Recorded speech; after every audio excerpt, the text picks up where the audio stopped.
bueno, antes que nada espero que se encuentren muy bien. Hoy vamos a hacer un experimento, hoy va a ser un laberinto un tanto inusual, he de confesar, porque hoy nada más vamos a estar presentes un servidor, Joaquín, y Néstor, que es nuestro ponente del día de hoy con la condición humana. Hoy va a ser ahora sí que el puro estilo de los diálogos de Platón. Ahora sí que el diálogo del dando y dando la palabra, dar, devolver y recibir la palabra. Entonces vamos a ver, esta es una primera parte, un primer preludio. Según habíamos comentado, se va a hacer ya con los cuatro una segunda sesión, pero vamos a ver cómo llegamos en estos cuartos de Asterión en una aventura de dos. Solo de dos en esta ocasión. Néstor, por favor, adelante cuando tú quieras. Sí, gracias, Joaquín. Bueno, pues yo también extiendo la bienvenida a todos. Gracias por estar aquí, Joaquín. Vamos a tratar de introducir en esta primera parte este laberinto. Se va a presentar por diversas circunstancias están un poco fuera de nuestro control en dos partes. Entonces, vamos a tratar de dividir el laberinto en estas dos secciones. Primero la reflexión del drama humano y también quizás unos tintes filosóficos sobre la condición humana a propósito del título del texto. Y la segunda, espero que sea un poco más centrada en la ideología de los personajes y con ciertos acercamientos filosóficos. Aquí lo voy a comparar con lo que dije, ¿no? Los dramas principales y con su contexto histórico. Y entonces, pues ya me pongo a ello.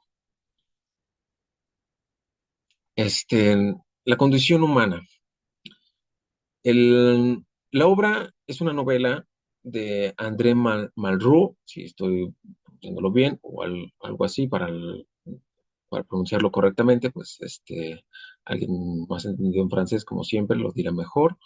Em, Él nace en 1901, muere en 1976, fue novelista, fue explorador, político y académico francés. Hijo de un agente de bolsa, tuvo una infancia holgada que, a pesar de las comodidades, recordaría con tristeza. Su padre abandonaría a su familia y acabaría, lamentablemente, quitándosela. Eh, de formación mayormente autodidacta, familiarizándose con los procesos de edición, se dice que incluso llegó a realizar algunas impresiones de pornografía para eh, gustos caros, por así decirlo. Él, recordemos, vivió en un contexto acomodado, entonces, sin embargo, durante toda su vida se le atribuiría una vida de elegante, siempre a la vanguardia de los círculos artísticos de su tiempo. Se le conoce principalmente por diversas novelas inspiradas en sus aventuras y experiencias políticas. La novela, La Vía Real, está inspirada en su intento de robar piezas de arte en Camboya, luego de perder dinero de su esposa en una mala inversión en México. Habría sido procesado, pero no llegó a cumplir condena. Ayudaría a fundar un periódico, una revista, que se traduciría como Indochina encadenada, para no atormentarlos con mi francés, centrándose en denunciar desmanes contra la población indígena. Estaría involucrado en la huelga general de Cantón y vería personalmente la represión indígena. En España, en 1936, nuestro autor lograría disponer de un mando militar del gobierno de la Segunda República, formando una escuadrilla que se llamaría la Escuadrilla España, que posteriormente se rebautizaría como la Escuadrilla Malraux, como nuestro autor. Esta escuadrilla estaría del lado conservador de España, del lado republicano, y tendría muchos méritos. También fungiría, y este es uno de los cargos más importantes que tendría, como ministro de Cultura, logrando muchas obras sociales para el arte de la vanguardia de su tiempo, y estaría relacionado dirigiendo las primeras producciones cinematográficas de su propia novela, La Esperanza. Bueno, para describir a este autor, que es todo un personaje como un rockstar del siglo XX, me encontré un pequeño blog que él parafrasea y cita a Vargas Llosa hablando sobre nuestro autor. Abro cita.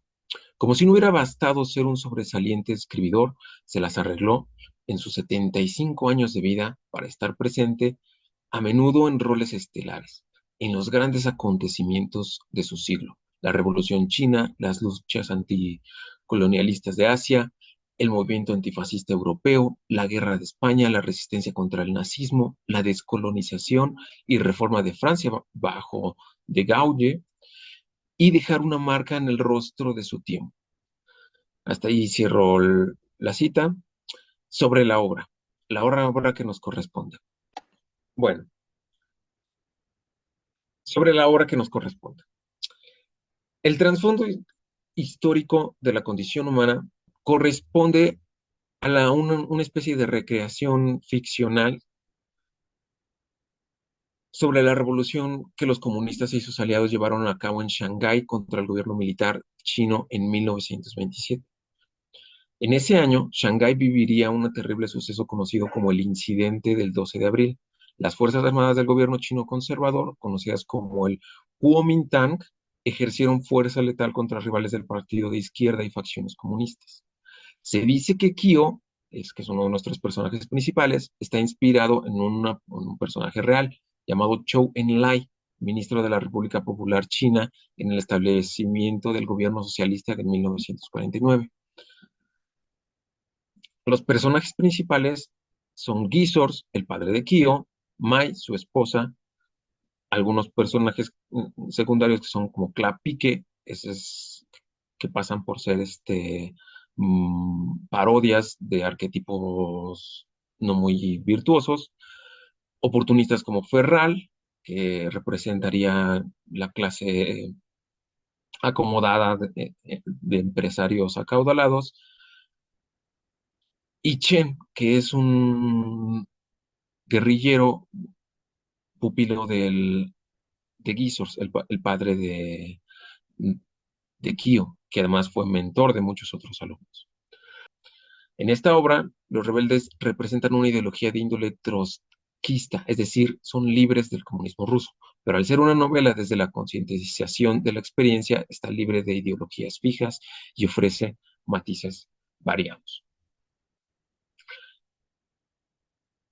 Ahora, ¿qué podríamos abondar de esta obra? La obra se divide en 7 partes. Cada uno, cada una corresponde a diversos momentos del suceso que está tratando de representar, como les decía, la matanza del 12 de abril. Nuestros personajes van a ahondar desde diferentes perspectivas esta revuelta y represión del gobierno y tensión política entre diferentes facciones enemistadas. En la primera parte, que es la que nos vamos a centrar ahorita, sería abordar la historia de Chen y de Kyo. Aún sin revelar la identidad del personaje, en la madrugada, Chen el autor retrata a nuestro personaje con la enorme culpa de asesinar a personas que no pueden defenderse. Al haberse infiltrado de noche, Chen entra en pánico por estar a punto de asesinar a alguien a quien solo puede mirar su pie. Chen entra en pánico, recordándose que debe matarlo sin que pudiera defenderse. Su percepción alterada le hace mirar el dicho pie como cobrando identidad por él. La presentación de Chen es la de un hombre con conciencia moral, que está a punto de asesinar por primera vez. Entre una navaja de afeitar y un puñal, el puñal le repugnaba menos. El autor nos regala la horrible sensación de tocar un cadáver o herirlo, aplicada a un cuerpo vulnerable, y en este caso, la terrible experiencia que resulta de asesinar a alguien mientras duerme. Chen termina con el brazo temblado en un espanto atroz, ya sea por la posibilidad de ser descubierto, ya sea por la excitación del momento. Los propósitos religiosos del personaje nos dejan ver que se ve a sí mismo como instrumento de ideales más elevados. El sentimiento que produce la escena tiene como objetivo repugnar al lector sobre lo horrible que pudiera ser matar a una persona mientras duerme por el bien de una revolución. Podemos ver que la identidad de Chen se ve trastocada por este suceso. Él mismo se siente aislado del mundo de los hombres, de los humanos civilizados. La presencia de un gato es el símbolo de su culpa, la imagen del testigo de su inhumanidad. Más tarde, su encuentro con el maestro Gisors retrataría esta soledad de manera mucho más profunda. En su confesión, se deja ver el, que a Chen el homicidio le ha dejado una sensación de profunda inhumanidad. Ha acudido a Gisors en busca de consuelo.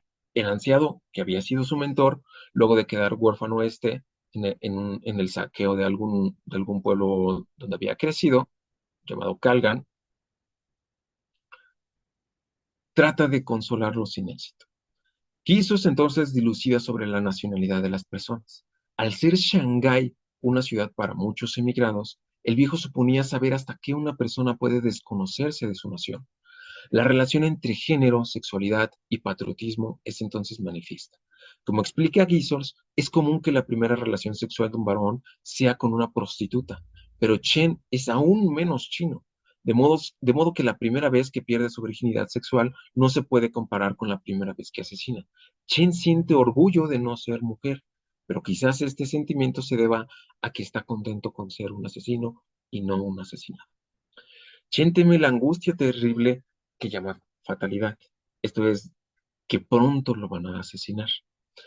Para el viejo, Chen quizá desea morir lo más alto posible, y lo único que queda por hacer, según Gisors, es pensar en tal suceso y llevarlo al extremo, es decir, vivir con ella y transmitirla.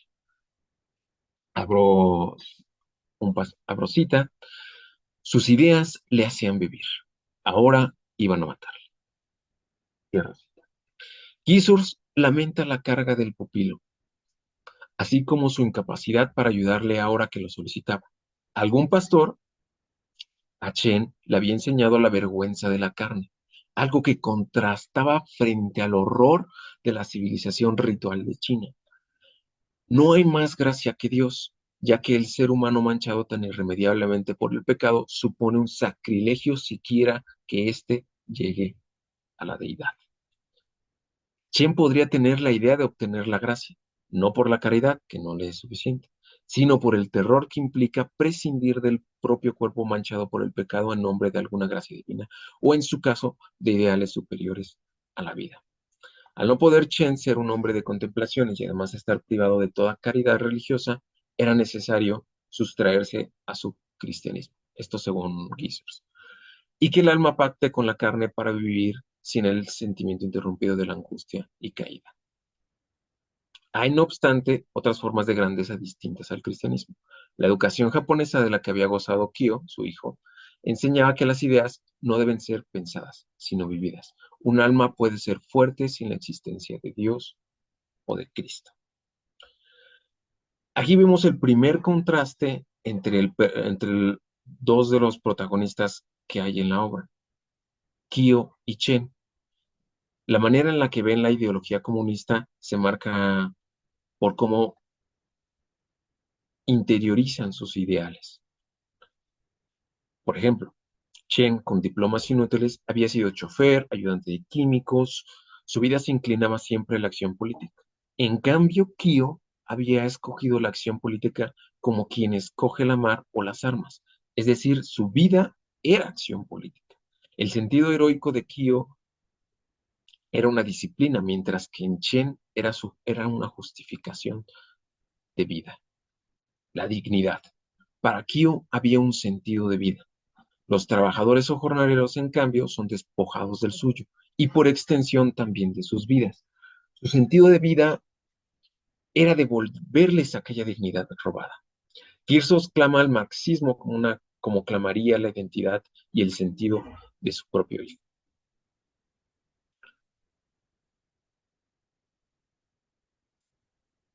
Tras el acto homicida de Chen, el autor había retratado el ambiente en una ciudad sitiada en decadencia. Las sensaciones del hombre son dolorosas cuando es despreciado tácitamente por sus compañeros. Una ruptura emocional que no había sentido desde que vio a su hermana regresar del trabajo de un burdel. Nos es presentado entonces Kato, un ruso revolucionario que habla francés y chino, y de prominente nariz.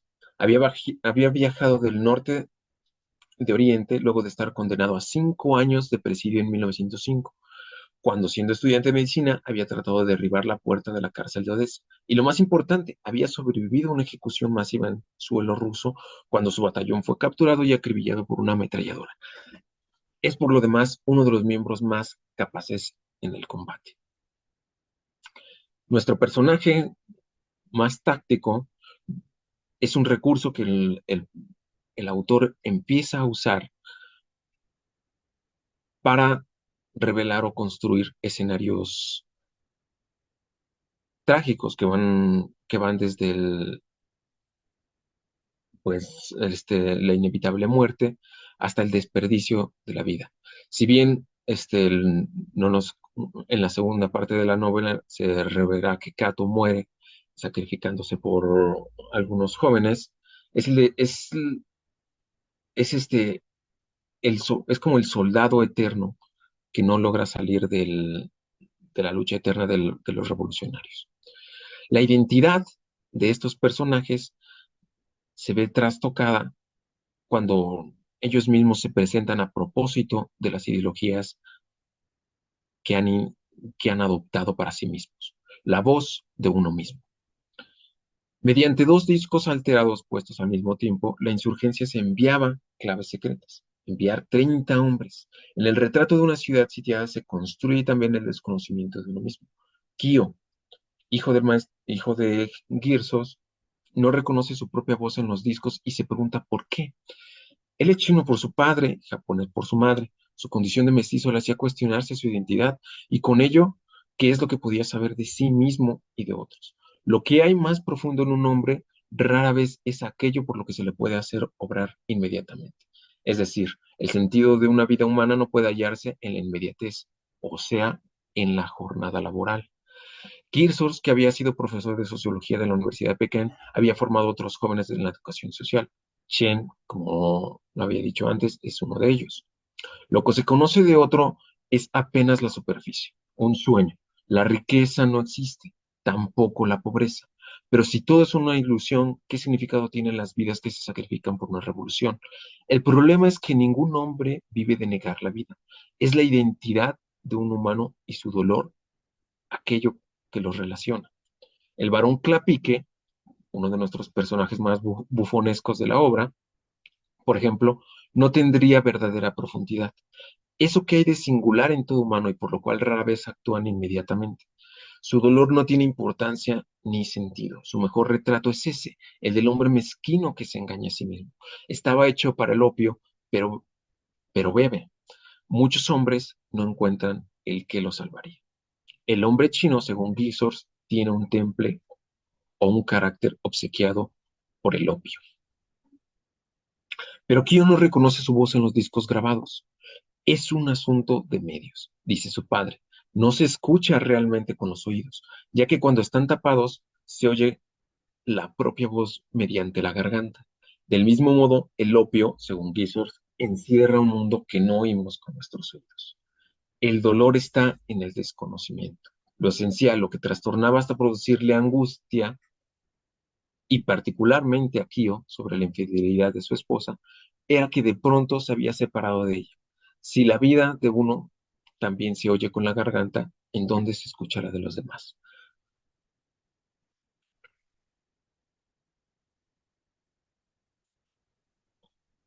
El problema de la voz y de la identidad es conocer al otro. El problema se nos presenta particularmente en la relación amorosa entre Kyo y su esposa Mai, quien en un desliz acaba de siéndole infiel. Pero para ella, la, el acto carnal no compromete a nada. Es decir,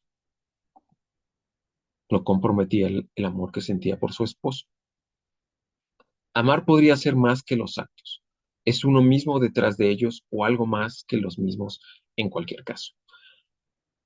Amar es crear la evidencia de quién realmente fuimos en esta vida. Sería escuchar la voz que la gente escucha con la propia garganta. La obra, en general, consiste una consigue una sensación de verosimilitud merced a las experiencias del propio autor. Logra construir un mundo inmersivo en tensión política y emocional que trasciende toda circunstancia fútil y fija su rumbo hacia la condición humana.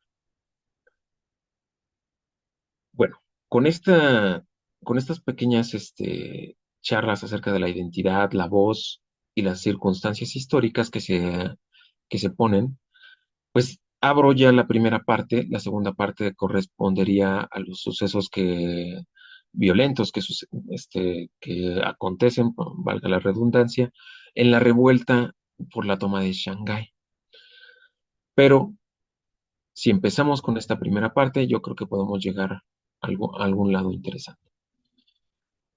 Entonces, termino ahí mi charla. Adelante, Joaquín. Si me dices, ¿qué tal con tus impresiones? Claro que sí, Néstor, gracias. No, fíjate, esta novela, sobre todo yo que traigo un poquito de teoría histórica encima, es una ficción histórica, me gustó mucho por esa parte, y me llamó la atención también el año de la publicación de esta obra, 1933, que es justamente cuando Hitler sube como canciller de Alemania, como Reichskanzler. Entonces, digamos que es una coincidencia ahí que me pareció medio curiosa en ese sentido, y sobre todo por la coyuntura política y social de China. Ahí nos mencionas a Chiang Kai-shek y a Mao Zedong, que también digamos que son como las partes beligerantes de esta China comunista. Aquí nada más de impresiones te voy a dar dos cuestiones. Una, te voy a hablar un poquito del contexto histórico, que no está de más. Recordemos que China cuando cae el imperio en 1912, con el último emperador de la dinastía Qing, que es la última dinastía reinante, se instaura una república. El problema es que esta república es bien difícil de instaurar porque hay dos intereses grandes que van a entrar en juego: los capitalistas y los comunistas. Los comunistas liderados por Mao Zedong y los capitalistas, digamos como conservadores capitalistas con Chiang Kai-shek, que es el que nos estabas enseñando hace ratito en las presentaciones. El Kuomintang aún existe, es un partido político gobernante en Taiwán, porque recordemos que cuando triunfa la Revolución Popular en China con Mao Zedong en 1949, Chiang Kai-shek tiene que salir huyendo a Taiwán y Taiwán es considerada como la República de China. De hecho, este lugar, Taiwán, tiene soberanía discutida. Hay tensiones políticas de quienes reconocen a Taiwán como república independiente y a quienes la reconocen como parte de la República de China, de la China continental, a cargo del Partido Comunista, que actualmente gobierna China. El Kuomintang todavía gobierna con intereses capitalistas y tiene un desarrollo económico poderoso. O sea, Taiwán es potencia en microchips, en armazones de tecnología de alta punta, en producción de tecnología, en fin, o sea, es una barbaridad. La China comunista, en sus inicios en el 49 no tanto, pero después cuando entra Deng Xiaoping con la reforma, si sabrán, está el socialismo con características chinas y las zonas económicas especiales, pues ya China es es un monstruo que compite con Estados Unidos. Con eso les digo todo ahí por la hegemonía mundial.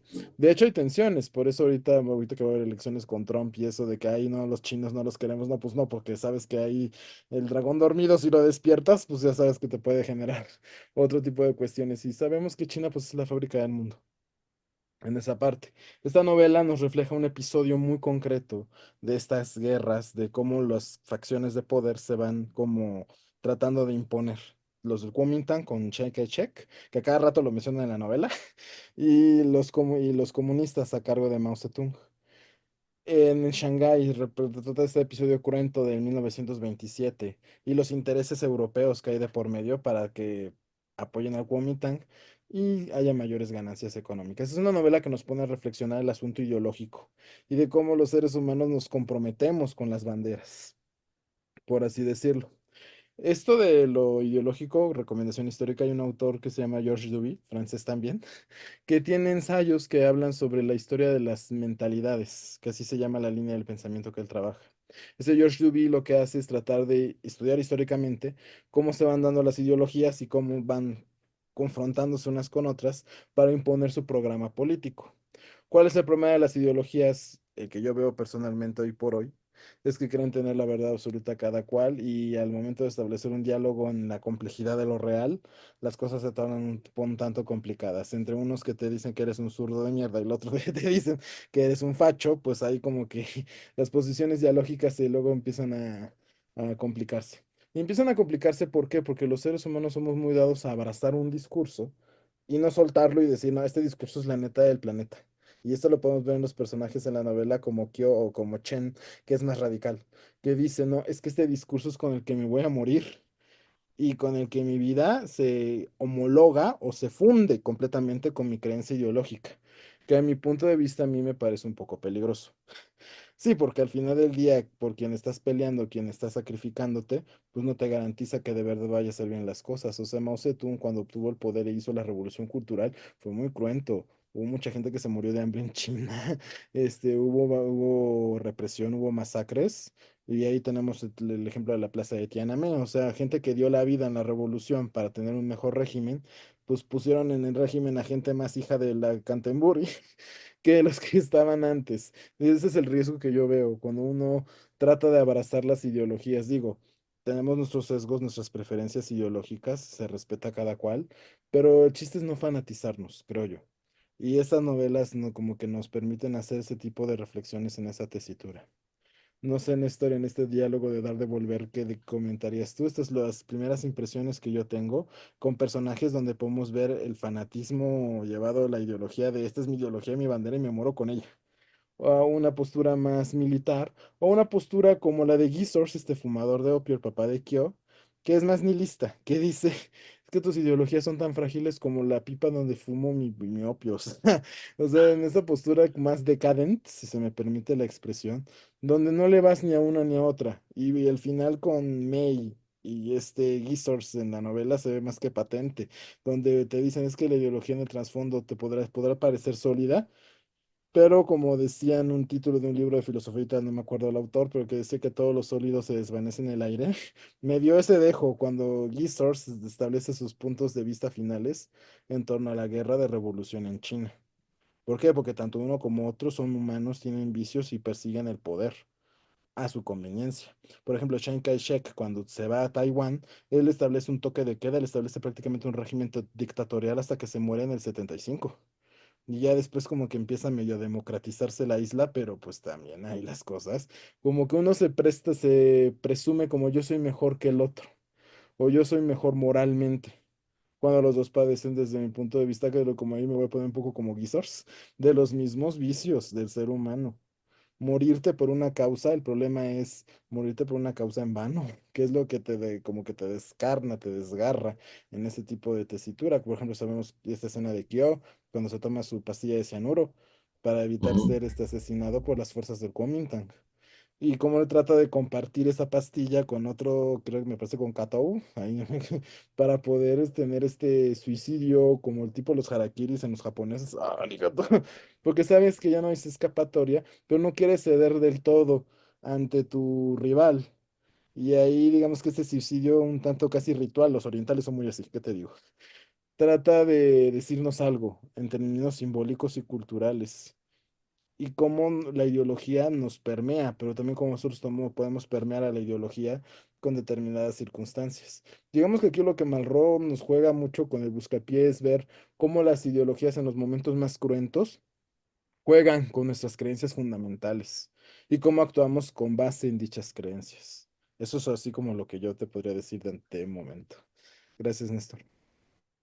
No, muy bien, muy impresionante tu lectura, Joaquín.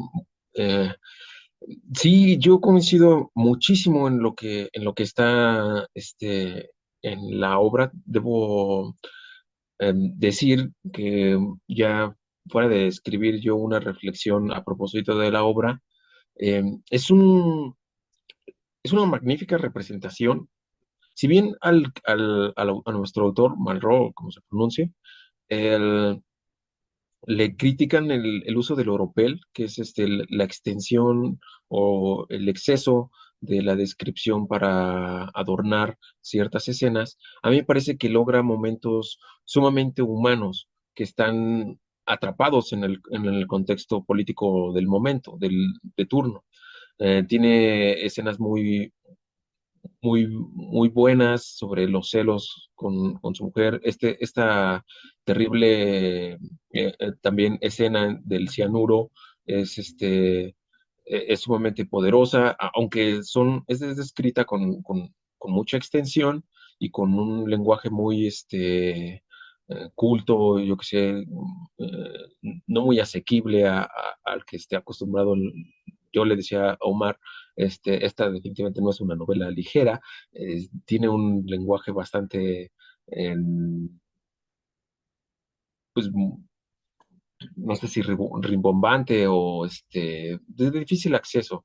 Em, Se nota a cada rato la experiencia o la preparación artística que tiene el autor para describir los escenarios, y sin embargo, los momentos que están descritos los apuntaste muy bien, que es cómo permea la ideología, la naturaleza humana, la condición humana, la, la, este, la, la representación de los personajes son arquetipos de posiciones respecto a la ideología.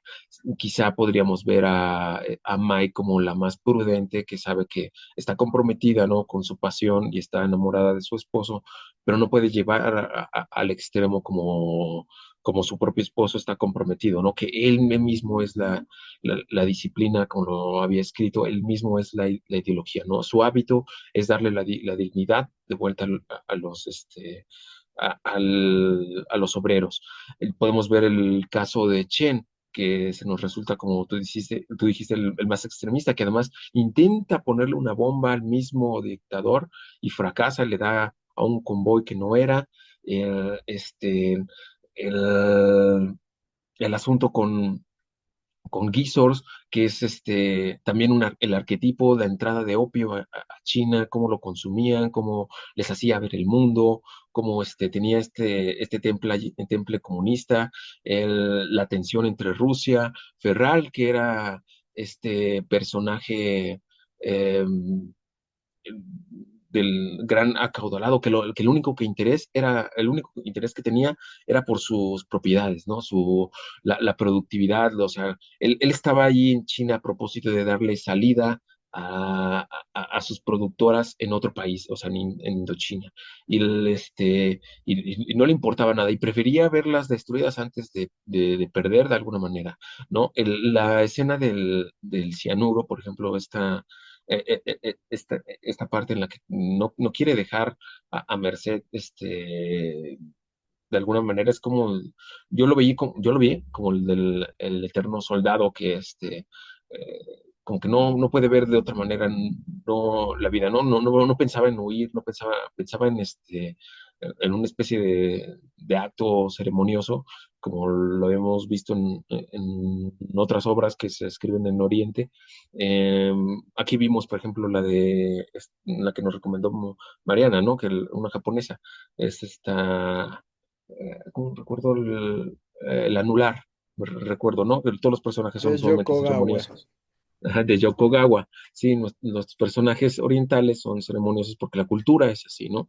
Un tema importante que traté de poner en mi escrito, medio hablado, es el tema de la ideología cristiana incluida en, en Oriente, ¿no? O sea, quizás metida casi a calzador, a fuerza, no voy a decir que no era violencia, porque sí podría haber violencia, el colonialismo, ¿no? Había colonias europeas allí. La ciudad de Shanghái era una ciudad de inmigrantes, de migración, de todos estos temas. Y bueno, antes de seguir hablando y expanderme mucho, hay un tema que quieras tocar de estas cosas, uno que te llama la Bueno, atención. uno, sobre todo en la parte de la ideología, te voy a dar una inquietud que yo tengo cuando se toca el tema. Y quizás esta sirva para profundizar en otros aspectos de la novela. Yo cuando luego me preguntan qué ideología abrazas o cómo te posicionas, o sea, a mí sí me cuesta trabajo, la verdad, te voy a decir por qué. Y mira que estoy en una condición, digamos, como que te me dices que Joaquín eres parte de las minorías, tú también ya deberías estar así como más posicionado, en una postura más progresista. No te digo que no abrazo ciertas cosas, pero siento que, y este es mi diagnóstico, y quizás aquí me funen 5 veces, pero ahí te va, en esta parte.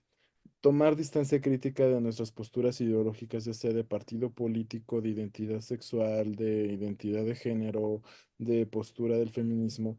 ¿Por qué? Porque siento yo que si no hacemos una lectura crítica de lo que estamos luchando, lo que estamos peleando, siento que caemos en fanatismos que sirven de base para nuestros contrincantes, Néstor, que me parece que te congelaste.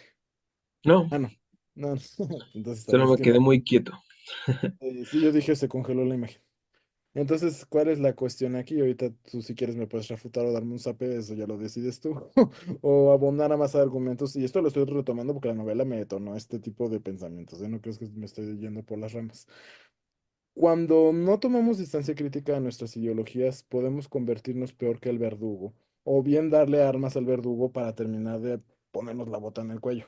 Por ejemplo, hoy día la extrema derecha, ¿qué es lo que hace? Creo yo, desde mi punto de vista, yo me puedo equivocar, es retomar estas no sé si fanatismos o posturas, ¿cómo te podría decir?, llevadas al apasionamiento, así el estilo, puro estilo de Chen para decir, no, pues miren, ya ven cómo son de progress woke, estos no dialogan y ya ven cómo nosotros, porque así se presenta la extrema derecha, portadores del sentido común, vamos a tratar de arreglar el mundo y nosotros somos los salvadores de la patria. Y por nuestra parte, ¿qué hacemos? En la palestra pública nos cuesta trabajo contraargumentar. Nos cuesta trabajo contraargumentar porque no hemos llevado nuestras posturas a una reflexión de autocrítica donde digamos en dónde la estamos regando y en dónde sí estamos haciendo bien las cosas. ¿Y qué estamos haciendo para no volvernos una imagen, como decía Nietzsche, no mires tanto el abismo que el abismo te va a mirar a ti? O sea, no caer en esta postura donde tú te vuelves igual o peor que lo que pretendes destruir. Por ejemplo, en ciertos partidos te dicen, no, es que yo sí estoy contra la corrupción, vamos a acabar con todo esto. Y en tus acciones te estás mostrando igual o más corrupto que el mono que quieres tirar. Digo, o sea, aquí son cosas que yo me pongo luego a veces contra la espada y la pared y no dormir toda la noche. Pero son cuestiones que cuando uno abraza una ideología, pensamos que es la neta del planeta total y tú dices, a ver, espérame tantito. También tenemos que tomar en cuenta que somos humanosos. Y mira, mi papá me regaló este chamillete a propósito de recordarnos esa parte imperfecta, humanosa. Para tratar, eso es coto, coto. Pero para tratar de ver esta parte, ¿cómo te podré decir? Imperfecta del ser humano, las ideologías son imperfectas también. El comunismo, ¿cuál es el problema? Y esto te lo achaca mucho la extrema derecha. El comunismo empobrecedor y no sé qué. Depende cómo lo manejes y de verdad si algún día se cumplió algo que se llama comunismo. O son experimentos que se han intentado hacer, pero con el capitalismo siempre acechándote en el cuello. Por ejemplo, muchos te ponen, es que Cuba y Venezuela están fregadas porque el comunismo las arrasó. Y como el comunismo las arrasó, ese es el mal ejemplo de que ya ven porque hay que ser capitalistas.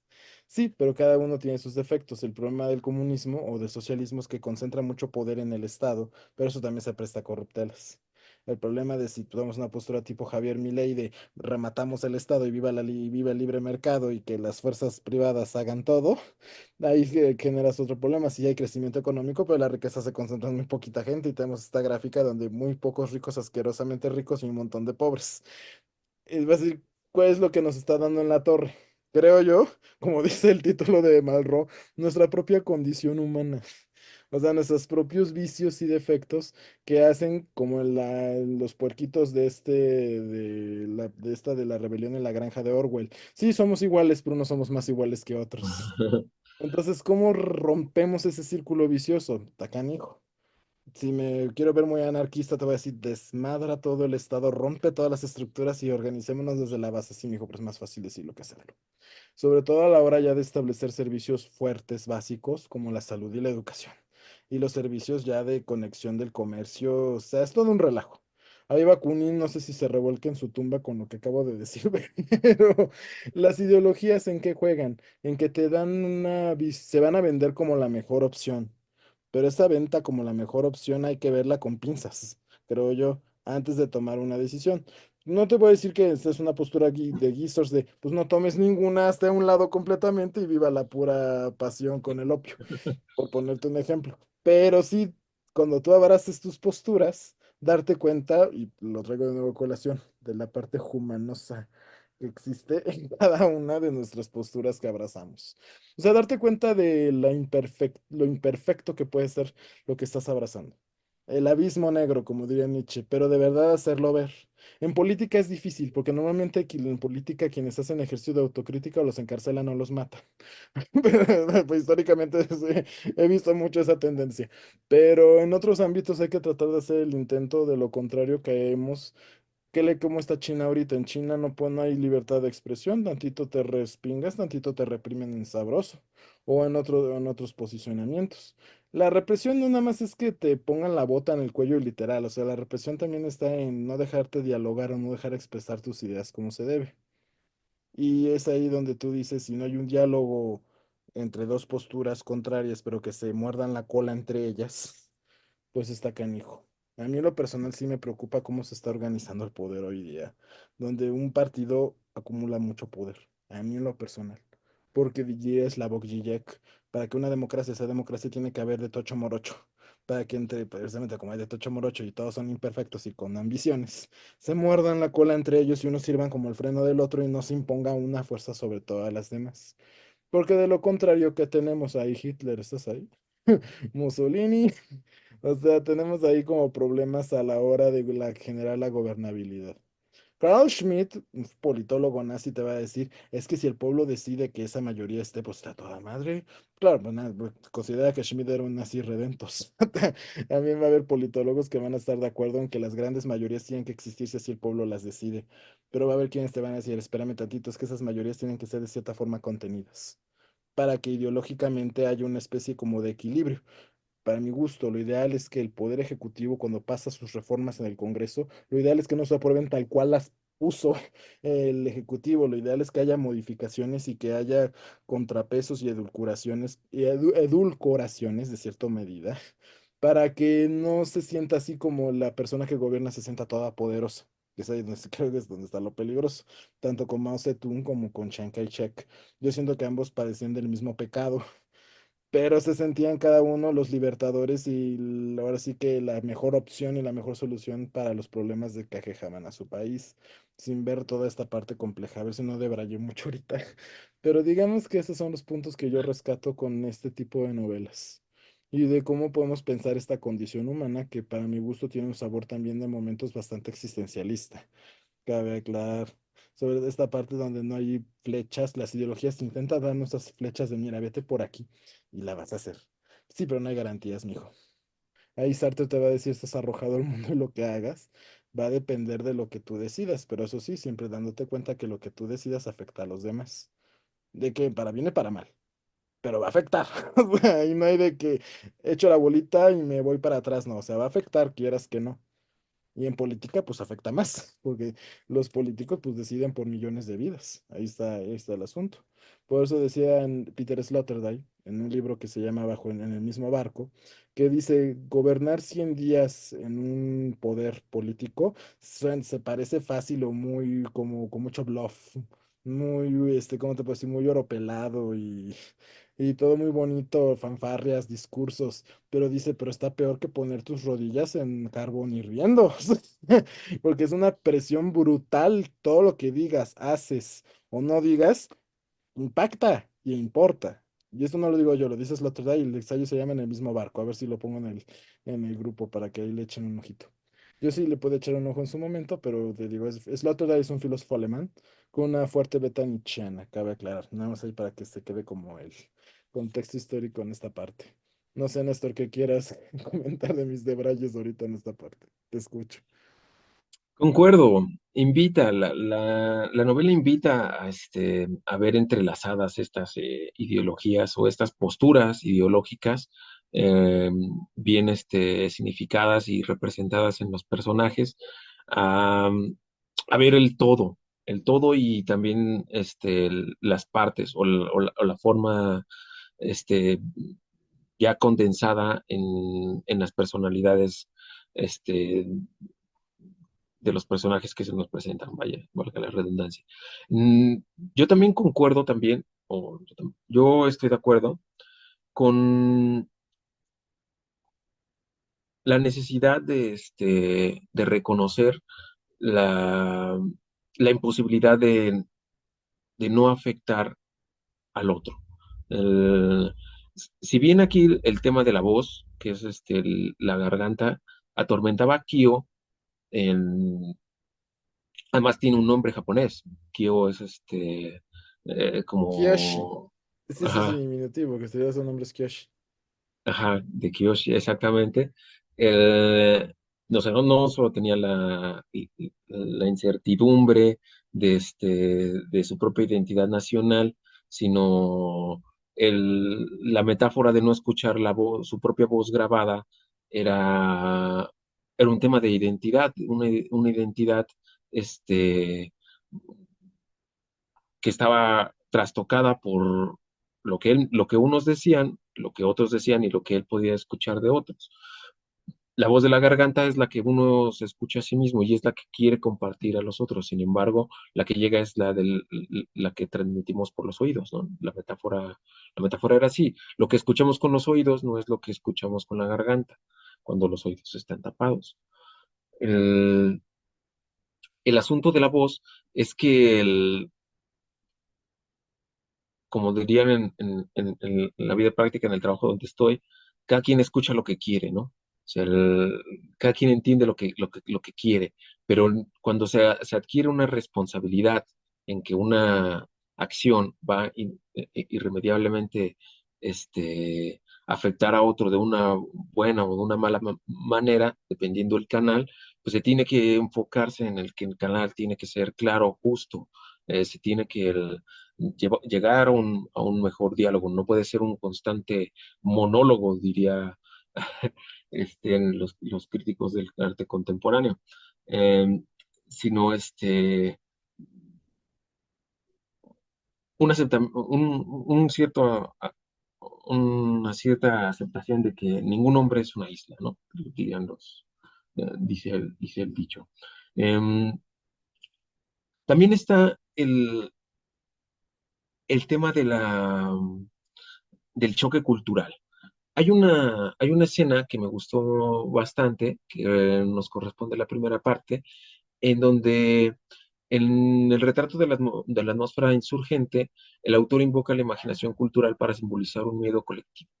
Esto es que la sección insurgente, donde estaba reunido a propósito Cato, todos tenían miedo a los tanques.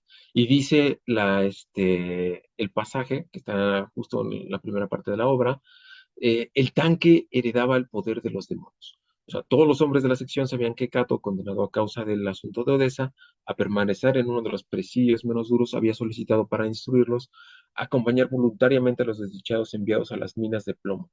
Confiaban en él, pero estaban inquietos. No tenían miedo a los fusiles ni a las ametralladoras, pero tenían miedo a los tanques. Se consideraban desarmados contra ellos. Hasta aquella habitación donde no habían ido más que voluntarios, casi todos parientes de suplicados. El tanque heredaba el poder. Así dice el asunto. En la década de los 20 ya había colonialismo o ocupación territorial europea de China. No es nuevo el tema y sabrán que Israel tiene problemas con mantenerse en su territorio. Es el asunto de que el choque cultural o la violación de tratados internacionales eh, obedece a discursos que están alimentados por ideología. Y vuelvo al tema de que el discurso es la voz de uno mismo. Si uno se escucha solo a sí mismo, va a imponer el discurso contra el otro, a propósito del otro. O sea, el tema saliéndome del laberinto que nos corresponde de la obra, el tema de Israel es un discurso entre yo tengo la razón más justa que mi oponente. Y está en esta obra también de forma implícita, de forma tácita o de forma inmersiva, eh, el asunto de que mi lucha es justa y es más justa que el otro. El, mi, el fanatismo de Chen lo lleva al grado extremo de poner bombas, pero lo que se interiorizaba era a sí mismo. Él se da la leña que alimentaba su fuego, era decir que su causa era más justa. Y no se daba cuenta que se separaba de la humanidad. Por eso la terrible escena del asesinato en la noche es tan poderosa, porque al asesinar a un hombre mientras duerme por ideales políticos, por ideales revolucionarios, este, se cuestiona su condición humana, su condición moral. Es terrible, o sea, la escena es magnífica porque es terrible asesinar a una persona mientras duerme. por la razón que sea, pero él se justificaba a sí mismo. O sea, como había hecho el contraste entre Kyo y y ¿cómo se llama? Y Chen, él se había dicho a sí mismo, la voz en sí mismo, la voz a sí mismo en su garganta, se decía que obedecía a ideales superiores. Y por eso nos invita a la reflexión a ver nuestros ideales. Y bueno, ya como curiosidad sobre el colonialismo y la ocupación territorial en China, hay un pasaje que dice, la callejuela por donde caminaba Kato Kio, la primera de la ciudad china, era a causa de la proximidad de las casas europeas, la de los comerciantes de animales. O sea que ya había casas, habitantes europeos que vivían muy a costa de la zona. La película, ahí me recuerdo, una película se llama Empire of the Sun, el Imperio del Sol. Es dirigida por Steven Spielberg, protagonizada por un infante Christian Bale, que está fabuloso. Relata la historia de Jamie Graham, un niño británico de clase alta que se ve atrapado sin sus padres en la ciudad tomada de Shanghái por las tropas japonesas en los años 1937 a 1945. Estamos muy cerca de la época en donde sucede esta ficción histórica de la novela. Está inspirada en la novela homónima de 1984 de James Graham Ballard. Básicamente se puso él mismo como personaje y hizo la infección. Y está inspirada en hechos verídicos donde él mismo, el autor, James Graham Ballard, habría sido capturado junto con su familia en campos de concentración japoneses por la misma. Les recomiendo mucho la película como curiosidad y están los temas aquí en la novela, ¿no?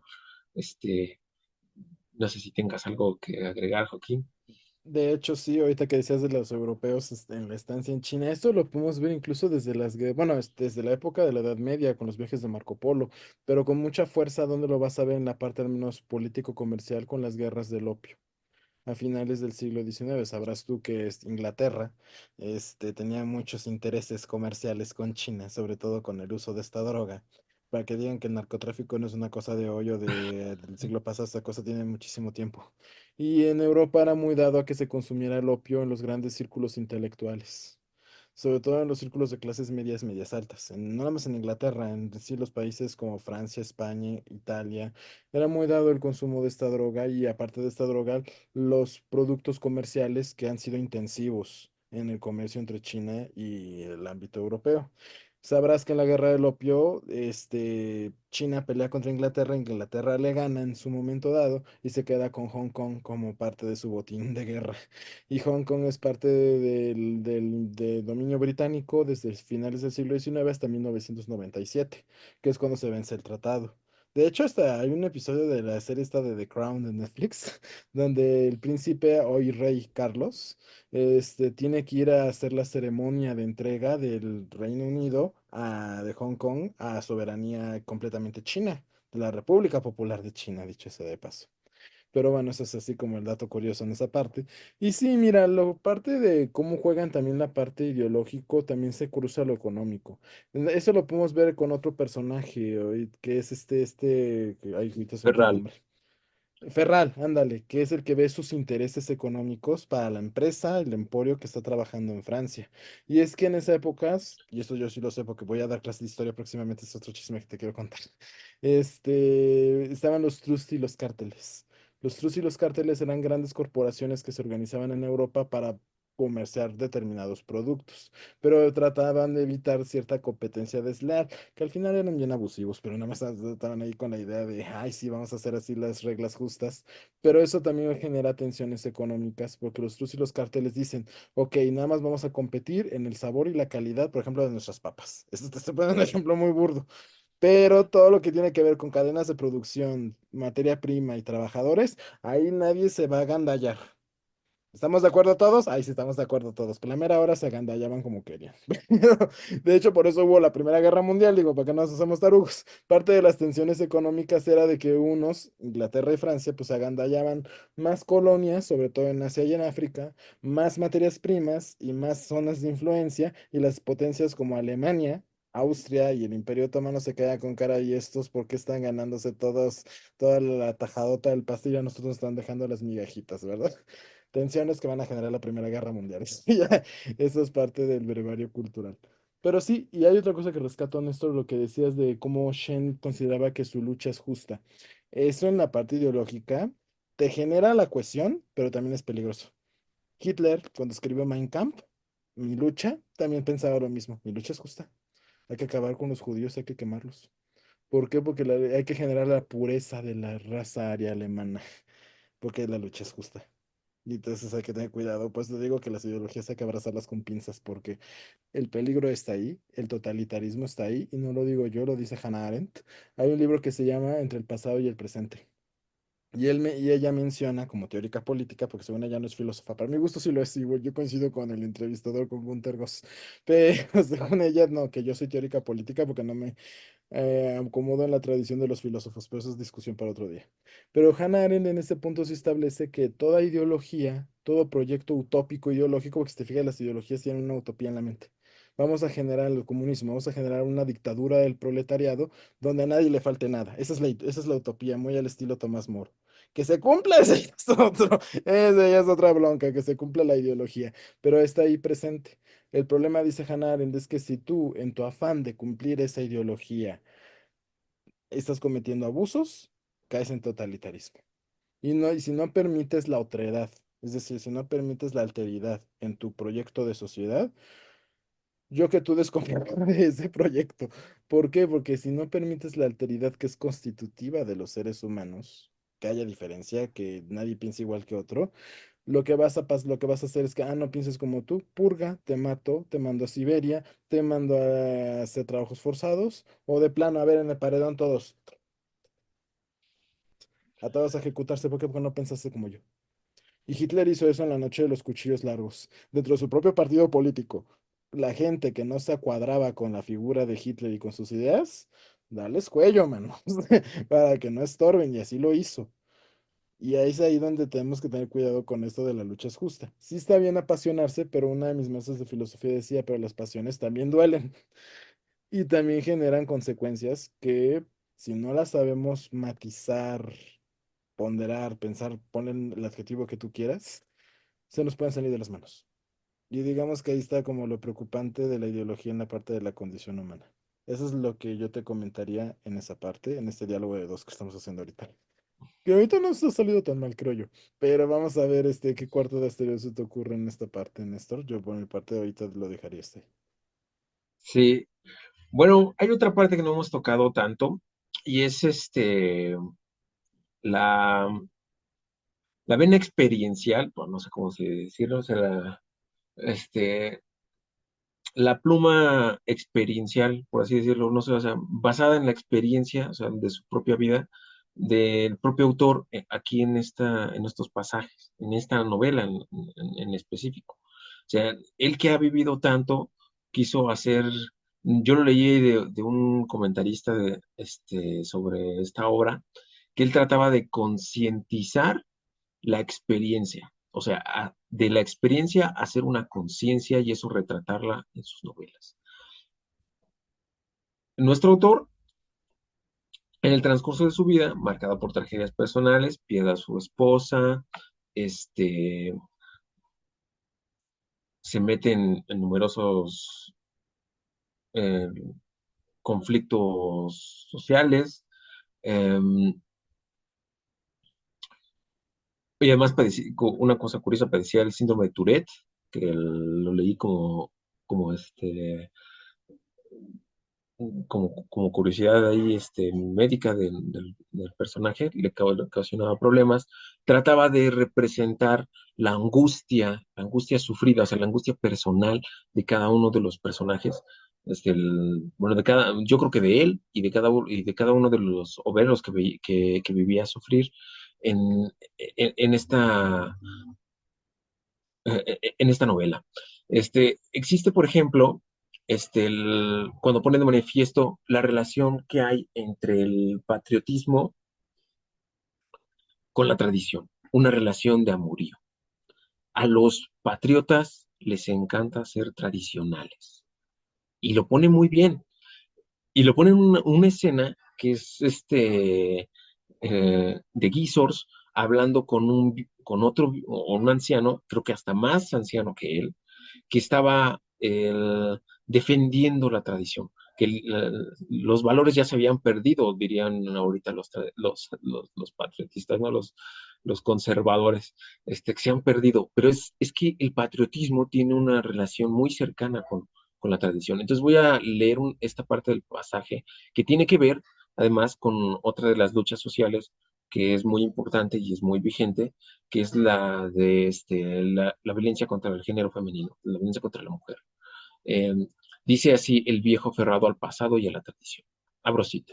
Es bueno que exista la sumisión absoluta de la mujer, el concubinato y la institución de las cortesanas. La mujer está sometida al hombre, como el hombre está sometido al Estado. Y servir al hombre es menos duro que servir al Estado. Vivimos para nosotros, no somos nada. Vivimos para el Estado, en el presente, para el orden de los muertos, a través de la adoración de los siglos. Cierro comillas, eso está en la página 49-50. Este, Guizor se está hablando con este tipo y Guizor lo toma como pues, obviamente un aferrado o conservador irremediable, pero nos deja ver en frases tan contundentes cómo se concibe la ideología del conservador. O sea, el Estado es a quien sirve el hombre y la mujer tiene que servir al hombre porque si no, porque es todavía más difícil servir al Estado, ¿no?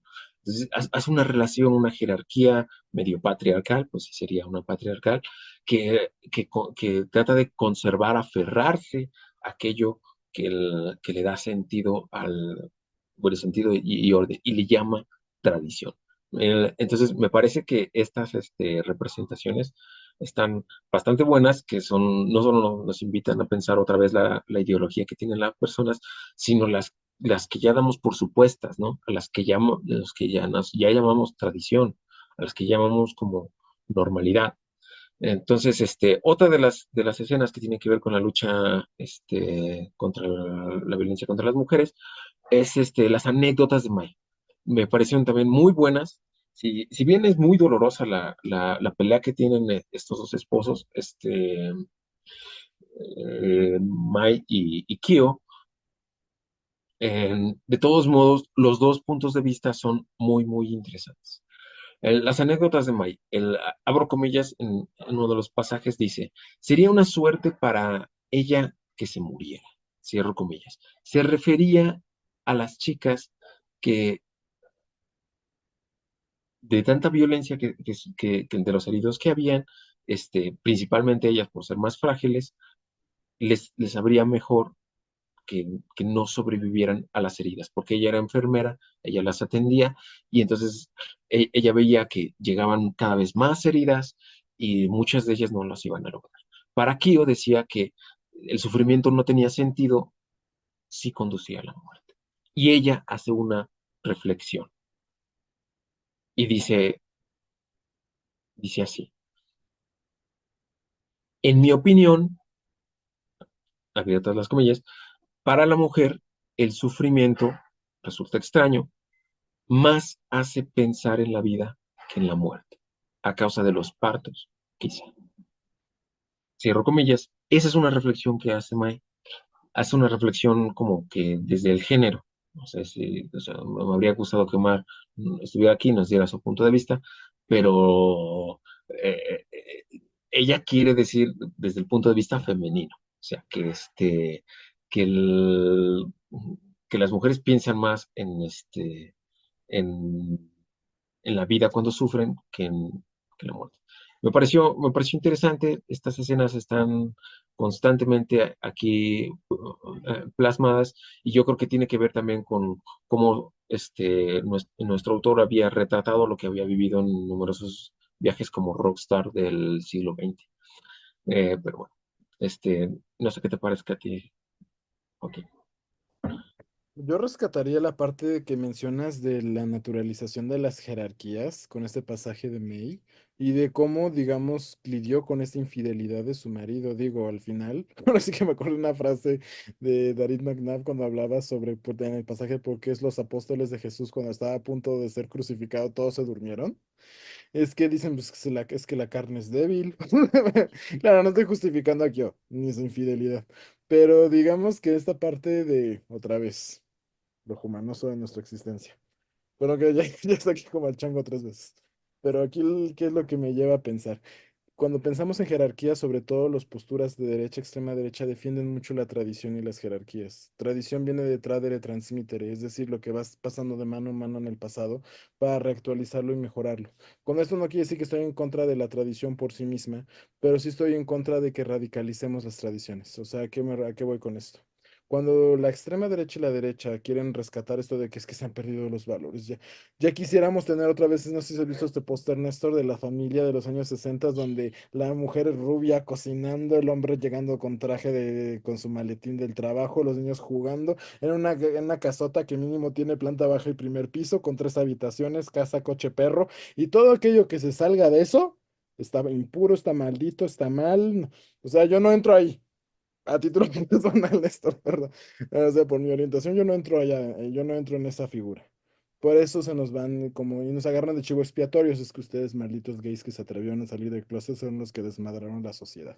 Es que ustedes, mujeres feministas que se atrevieron a desobedecer a sus maridos y a empoderarse, han destruido el tejido de la sociedad. Y tú dices, a ver, espérame, eso hay que matizarlo, hay que trabajarlo, porque lo que denominamos tradicional y esto pues selectamente lo va a decir desde la historia conceptual, los conceptos que se emplean en los propios discursos de la tradición no son naturales, son históricos. Y estas construcciones históricas las vamos moldeando, las vamos capoteando de acuerdo a nuestras circunstancias sociales. Hoy por hoy, por nuestra economía y por nuestra estructura social, por más que quieras establecer la familia de los sesentas, aunque seas muy heterosexual y muy adocto a las normas, muy religioso, no lo vas a hacer o te va a costar más trabajo. Pues, ¿cuánto ganas un trabajo hoy en día? Por eso te digo, las cuestiones históricas van jugando y las cuestiones económicas. Ya no ganamos lo mismo que en los años 60, perdóname. O sea, por más que la extrema derecha trate de, no, es que tenemos que regresar a eso, pues está difícil, porque luego que la sociedad está cambiando y está cambiando de una forma bastante abrupta, cabe decir.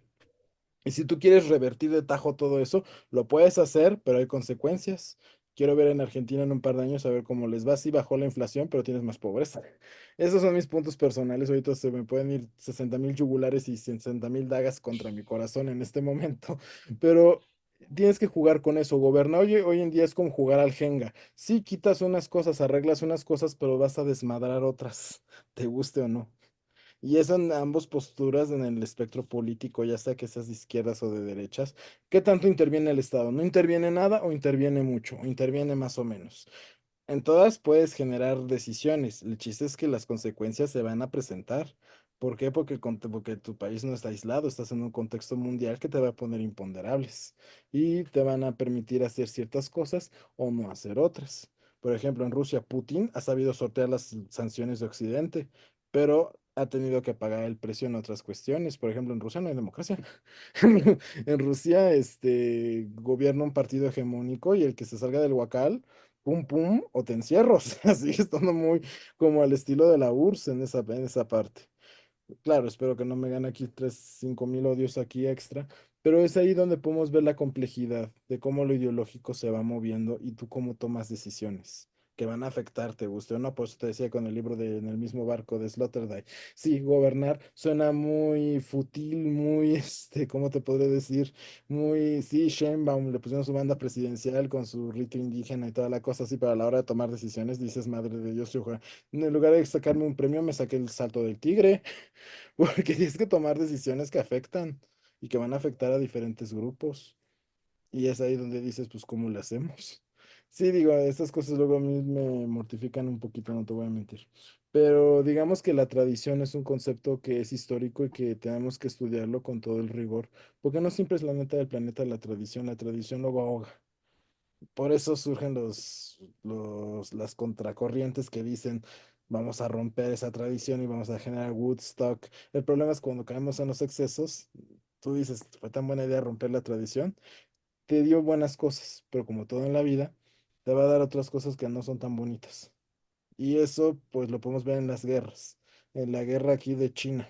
Deshacernos del Kuomintang y generar el comunismo. Sí, ganamos, pero que tanto ganó el pueblo a largo plazo. En China, la mano de obra prácticamente es casi esclava. Así que ahí donde tú dices, ok, ¿valió la pena esa sangre derramada? Es donde es la pregunta que luego a mí luego me carcome el alma. Sí, porque sí ganó el comunismo, pero la mano de obra es casi esclava, hay represión política, ¿qué te digo? O sea, ahí es donde empiezan estas luchas de la condición humana, sobre todo a la hora de posicionarte. Porque sí tenemos que posicionarnos irremediablemente. Hasta no decir es que no me posiciono, soy apolítico, es una posición también. O sea, también ahí te estás posicionando de otra manera. No quiero votar, es una posición también. No, no quiero intervenir en el aparataje estatal, se vale, pero también eso tiene consecuencias. Y es ahí donde esas consecuencias empiezan a jugar también en nuestro modus de vida concreto como sociedad. Luego yo batallo mucho, sobre todo con gentes que tienen posturas ahí medio demacradonas que dicen, es que el mundo, pues ya vivimos el capitalismo opresor, ¿qué quieres que le hagas? Pero es que antes la gente por menos se levantaba. Por menos, así que por menos también vivían la opresión, pero digamos que porque te subieron tantito los impuestos en Estados Unidos hicieron la revolución de independencia. Nada más porque Inglaterra les quiso cobrar 2% por el té.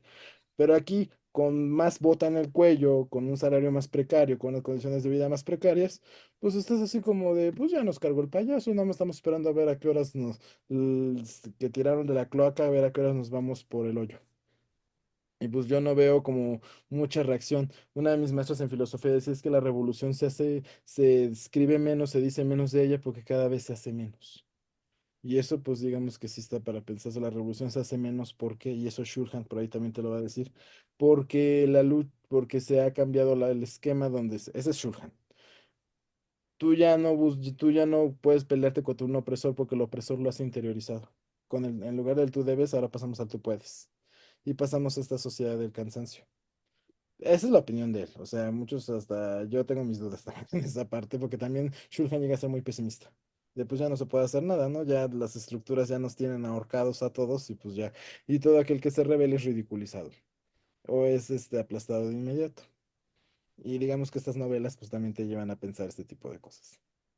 Así lo dejaría de momento. Néstor Salvador, ¿qué te quieres comentar otro punto más de la No, está muy novela? bien, está muy padre. En el inicio de mi escrito también mencionaba ese elemento, la vida y digamos, no sé, la conservación personal, que la muerte, era la vida, o sea, el aspecto de que alguien podría morir era relegado en segundo plano. O sea, aquí, tanto Kato como Chen, como Kyo, como incluso el, el el maestro, el pupilo es, bueno, el pupilo es el alumno, pero el maestro Gisors, que es padre de ellos, todos tenían relegadas a la muerte, la autoconservación, como un tema secundario. Lo que valía era el sentido el, sobre estos elementos. O sea, si alguien moría, era poca cosa, era parte de la vida que había llevado, pero no la protagonista. Parece que, ya arriesgándome a debrayar un poco, parecería que se ha invertido en estos tiempos las prioridades. La autoconservación toma el protagonismo sobre nuestras metas trascendentales. O sea, el miedo a la muerte tiene más importancia hacia mí, la felicidad, estar bien, yo, a ver qué voy a hacer, este, em, tiene como mayor relevancia que levantarte por una causa justa, que pelear por derechos humanos que han sido violados, la autocomplacencia, que es la palabra que yo más uso, es la que, la que protagoniza el discurso de las redes sociales o de la atmósfera contemporánea en general para dejar pasar violaciones como normalidad. o sea, violaciones a los derechos humanos,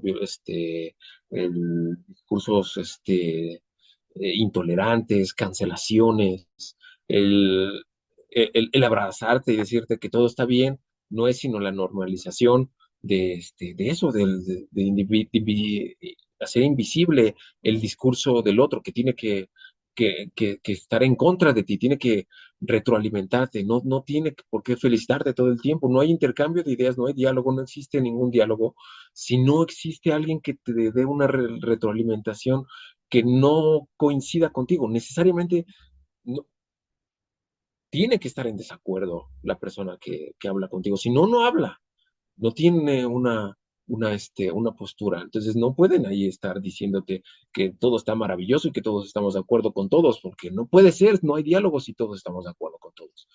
Pero ya me estoy debrayando un poquito sobre el tema, pero la novela invita o suscita eh, ¿cómo se llama? Estas reflexiones con sus escenas sumamente marcadas. Debo admitir también que está incómoda de leer en algunas ocasiones, o por lo menos yo la encontré con términos o definitivamente tenía que buscarlos, como los talpuinos, que es la traducción de talapoins, ya metiéndome en las cruces y las críticas, que yo le hago una obra que me cuesta trabajo. Eh, así es, así es trasladada talapoins del francés, que dice, y se presenta para monjes budistas. Cuando decía, van a ser vestidos de talapoins, bueno, de talpuinos, decía el, el buen bufón ¿cómo se llamaba este tipo? No era ni Marcial ni, eh, empieza con G, lo había dicho hace rato. Um, Clapique o algo así, que era el tipo corrupto que les daba las armas. Um, También está el término TSH-ON, chon, casi como chon, era un chon que está a las notas de pie de página de la obra, como una de las organizaciones de combate comunistas que Kyo y Kato habían creado en Shanghái, ¿no? Quizás alguna ficción ya histórica que el mismo autor se haya dejado de lado, bueno, no de lado, se la haya dejado casi gratuitamente, porque se le haya ido la pluma o algo así, se vuelve obstáculos, ¿no? Porque da curiosidad, ¿a qué se referirá? ¿Qué querrá decir esto? Nigen, que también está en el término, un estado de necesidad, según dice también la nota, a propósito de los opiómanos, o sea, literalmente, Nigen significa poseído por una costumbre, que la tienen que dar. Y así esta lectura se vuelve un poco difícil o se vuelve un poco pues escabrosa, pero aún así la recomendemos. Bueno, yo la propuse, obviamente la recomiendo, para dar para suscitar esta clase de cosas. Se puede disfrutar si alguien quiere hacerse más culto en un vocabulario mucho más amplio, mucho más enriquecido. La descripción de los escenarios en la utilidad de las cosas. Él describe cuadros de arte de una vanguardia en específico. Decía que había del estilo casi griego, el jardín de Kio parecía medio romano. Tenía un bagaje cultural, artístico, eh, pues muy elegante. Y quien lo disfrute mejor y sepa, sea un lector mucho más asiduo a textos enriquecedores, pues lo va a saber disfrutar mejor que yo en ese sentido. Y bueno, yo creo que con esto quedamos una buena primera parte, Joaquín, a menos que quieras dar algo de cierre y si no, pasamos a las recomendaciones. Pues me parece que esa primera parte la comentamos bastante bien respecto a los puntos que se pueden agotar, porque ves que tanto de tu parte que comentabas parte, y lo que yo vi de este diálogo, de este ejercicio de diálogo de dos, que tú mencionabas algunos pasajes de la novela y yo te complementaba con algunas cuestiones histórico-culturales e implicancias que existen en estas cuestiones de la ideología, lo social, la postura existenciaria del ser humano ante esa parte y los riesgos a los cuales nos enfrentamos, y perdóname que lo saque de nuevo, la parte humanosa que existe en la cuestión ideológica. Y te digo, a mí yo rescato esta parte, este diálogo, de cómo se puede hacer un ejercicio de novela y cómo podemos perdernos del laberinto con otras cuestiones que uno va conectando. Yo porque le sé un poquito de la historia, pero se puede conectar con otras cosas que tú conoces también desde el ámbito filosófico, desde el ámbito social que uno va entendiendo un poco de lo extremo. Nada más rescataría un punto aquí, un paréntesis para cerrar y ya hacer como el remate. Por ejemplo, ¿cuál es el problema que yo veo en la actualidad con nuestra polarización en las redes sociales? Yo me he hecho dieta de redes sociales últimamente porque he sentido que me han querido adoctrinar mucho, sobre todo en la propaganda de extrema derecha. ¿Por qué? Porque vemos hoy día que nuestro trabajo dialógico nos cuesta más trabajo, más en este ambiente de posverdad donde siento que cada quien se monta en su macho y nos está costando trabajo en términos gadamerianos generar estos horizontes, como diría Riquet, porque en ciertos aspectos de la política sí tenemos que llegar a consensos y nos tenemos que poner de acuerdo, por muy extremo que te veas en tu, pues, en tu posición política. ¿Por qué? Porque tanto al que vive en la parte progresista como en la parte conservadora, los dos usamos servicios públicos, los dos nos enfermamos, los dos usamos hospitales, los dos usamos escuelas. Y claro, cada quien va a diferir cómo de administrar las escuelas, quién las administra y cómo usarlas en las escuelas, los hospitales, la obra pública. Pero al final, todos somos seres humanos que nos afecta un mismo entorno y para ponernos de acuerdo, no quiere decir que antes fuera más fácil, antes también tenía sus broncas, pero si existía como, no sé cómo te podría decir, Néstor, cierta voluntad por hacer tu ideología un taquito para atrás por llegar a ese punto medio. Actualmente ya no veo esas disposiciones, Néstor. Actualmente veo que cada quien se monta en su macho y y se confrontan brutalmente y cuesta más trabajo llegar a los consensos políticos. Y hay de dos sopas, o generas mayorías, como en la de Rusia, no te puedo decir la actual, pero sí desgraciadamente la actual aquí en el país, que van a imponer su punto de vista, pero no permite la entrada de otras visiones. Y eso también acarrea peligros. Y acarrea desastre institucional. Ahorita vemos lo de ahorita lo que está pasando con las cortes, pero bueno, eso es otro tema para otro día. Pero digamos que ahí vemos, cómo te podré decir, en las pugnas ideológicas, no te estoy diciendo de que todo izquierda, todo derecha es la solución, pero sí tiene que haber como un abanico, porque el ser humano pues es complejo. Y como te decía con Slavoj Žižek, tiene que haber un equilibrio donde todos tienen cola que le pisan, que todos se muerdan la cola entre ellos un poco para que evitar excesos, por así decirlo. Es lo que yo dejaría en esa parte. Y no sé si quieras que ya pasemos a las recomendaciones. No, Antes, no concuerdo también contigo.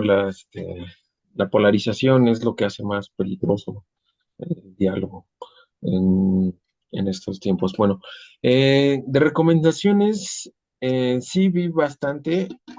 También estuve decidiendo a ver si hacíamos nuestros cuentos, pero la película que más me gustó y que más protagonismo obtuvo es una que se llama em, París, Texas. Voy a decir bien el director y el año. La vi Movie, en Amazon Prime. Está en Amazon Prime. Me pareció una fabulosa película sobre la la crisis que puede haber en una relación ya fragmentada.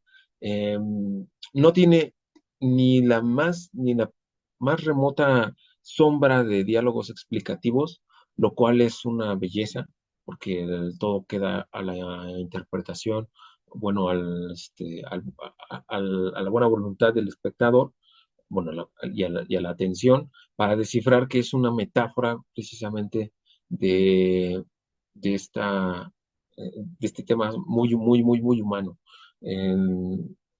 Relata la historia de un hombre que es encontrado en el desierto con amnesia y tiene que ir reconstruyendo quién es, por qué terminó en ese desierto, qué pasó con con él en esos años que estuvo perdido y, y por qué está buscando ese lugar que llama París, Texas, y además en el desierto. Está increíble, me gustó muchísimo. El director se llama Wim Wenders. La fecha de estreno, según dice Internet, es del 23 de agosto de 1984 en el Reino Unido. O sea, estamos hablando de una película de los 80s, en donde todavía no existía esta ola de feminista, del feminismo hegemónico, o no con la fuerza que tiene ahora, y sin embargo toca el tema. Entonces, yo creo que es una gran, gran, gran película para verse y para cuestionarse las relaciones humanas que tenemos, las más personales, ¿no? Es una película muy dolorosa también de ver, pero está muy buena. No, no es gore, no es terror, o sea, no salen así cosas así escabrosas, entonces la puede ver. Y, y yo creo que me quedo con esa. Las siguientes recomendaciones iba a comentar de, de otros miembros del laberinto, de Héctor y de Omar, pero cuando estén aquí yo creo que mejor se las comento, si es que pueden en la siguiente ocasión. Entonces, me quedo con esa, Joaquín. No sé si tengas alguna recomendación. Yo comentar, no sé si con recomendación al 100%, yo la recomendaría en un 70% esta película que ya les había mencionado, la de los feos. Esta yo la vi en mi Mm, convalecencia porque sí te conté de que me enfermé, tuve infección simultánea en garganta y estómago a mediados de octubre. 38,5, casi 39 de temperatura, no, bueno, que ya fue una cosa. 3 días estuve así, pero afortunadamente con el antibiótico sí me recuperé bastante bien. Y hasta eso, fíjate que no me tuvieron que inyectar, pero en medio de mi convalecencia vi en mi tablet otra, una de la película esta de los feos, pero se me hizo muy parecida a la que una vez vimos con Omar, la de las del dador de recuerdos, no sé si recordarás, la de The Giver, sí. con la misma retórica y con la misma estructura argumentativa. Y creo que hasta te habías hecho cartel porque esta la había escuchado de mi papá que la había puesto en la tele en el otro cuarto. Y yo ya la terminé de ver. Es eso, de estas sociedades postapocalípticas donde intentas hacer una sociedad perfecta, una élite que intenta generar esa sociedad y uno que otro rebelde que intenta romper los esquemas de esa sociedad perfecta que no es perfecta, que muestra vicios. O sea, básicamente es esta parte de la estructura argumentativa que yo te daría en esa parte. Y pues es la única recomendación que traigo de momento. Y pues veremos si en la siguiente sesión ya nos organizaremos con calmita. Podemos ver esas partes de seguir profundizando en la novela y ver qué otras cosas podemos comentar o leer. Por mi parte sería todo. Bueno, pues sí, muchísimas gracias, Joaquín, por estar aquí y hacer este laberinto de dos. Pues sí, nos estamos viendo entonces para la siguiente parte. Bueno, bye. Bueno, nos estamos viendo. Que estén muy bien. Abrazo fuerte como siempre.